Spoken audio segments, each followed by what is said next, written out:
सृष्टि के आदि काल से अब तक कई ऐसे अवसर उपस्थित हुए हैं जिनमें विनाश की विभीषिकाओं को देखते हुए ऐसा लगता था जैसे महाविनाश होकर रहेगा। किंतु इससे पूर्व ही ऐसी व्यवस्था बनी, ऐसे साधन उभरे जिसने गहराते घटाटोप का अंत कर दिया। वृत्तासुर, रावण, कंस, दुर्योधन आदि असुरों का आतंक अपने समय में चरमावस्था तक पहुंचा, किंतु क्रमशः ऐसा कुछ होता चला गया कि जो प्रलयंकारी विनाशकारी दिखता था वही आतंक अपनी मौत मर गया। देवासुर संग्राम के विभिन्न कथानक भी इसी श्रृंखला में आते हैं। इतिहास पर हम दृष्टि डालें तो हर युग में, हर काल में यह परिवर्तन प्रक्रिया गतिशील रही है। अभी कुछ ही दशकों पूर्व की बात है, एक समय था जब सर्वत्र राजतंत्र का बोलबाला था। जब तक जनता का समर्थन उसे मिला तब तक राजाओं का अस्तित्व बना रहा। जब उसने इसकी हानियों को समझा तो प्रजातंत्र का आधार खड़े होते भी देर न लगी। कभी नारी जाति प्रतिबंधित थी, तब उसे पर्दे के भीतर रहने और पति की मृत्यु के उपरांत शव के साथ जला दिए जाने की व्यथा भुगतनी पड़ती थी। पर अब ऐसी बात नहीं रही। ऐसे ही दास प्रथा, जमींदारी, बाल विवाह, नरबलि, छुआछूत, जातिवाद की कितनी ही कुप्रथाएं पिछली 1-2 शताब्दियों में प्रचलन में थी, पर समय के प्रवाह ने उन सब को उलटकर सीधा कर दिया।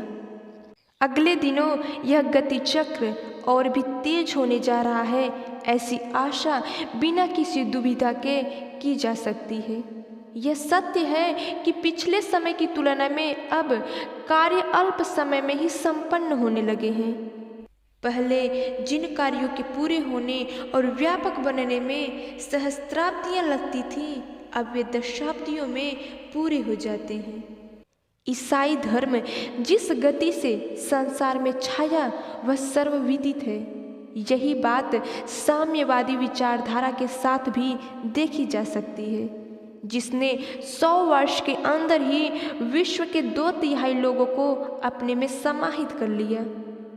अंग्रेजी सभ्यता अब विश्वव्यापी बन चुकी है, जबकि हजारों वर्ष पुरानी सभ्यताएं और विचारधाराएं मंथर गति से ही चल सकी व विस्तार पा सकी। यह सब समय की रफ्तार में परिवर्तन के प्रमाण हैं, जो सूचित करते हैं कि लंबे परिवर्तन चक्र अब छोटे में सिमट सिकुड़ रहे हैं।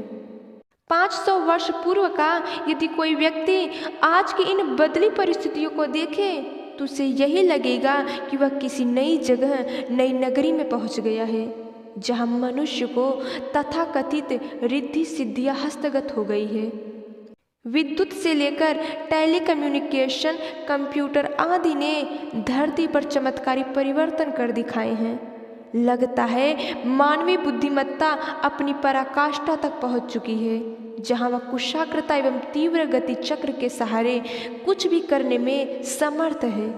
यह भी सही है कि यह गतिशीलता आने वाले समय में घटेगी नहीं, वरन और बढ़ेगी ही। इसकी व्यापकता हर क्षेत्र में होगी। विज्ञान और बुद्धि दोनों ही इसके प्रभाव क्षेत्र में आ जाएंगे।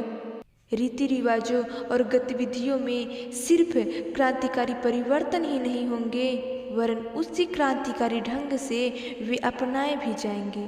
इस महान परिवर्तन का आधार इन्हीं दिनों खड़ा हो रहा है। इसे परोक्ष दृष्टि से मनीषीगण देख भी रहे हैं, वह पूर्वानुमान के आधार पर उस संभावना की अभिव्यक्ति भी कर रहे हैं।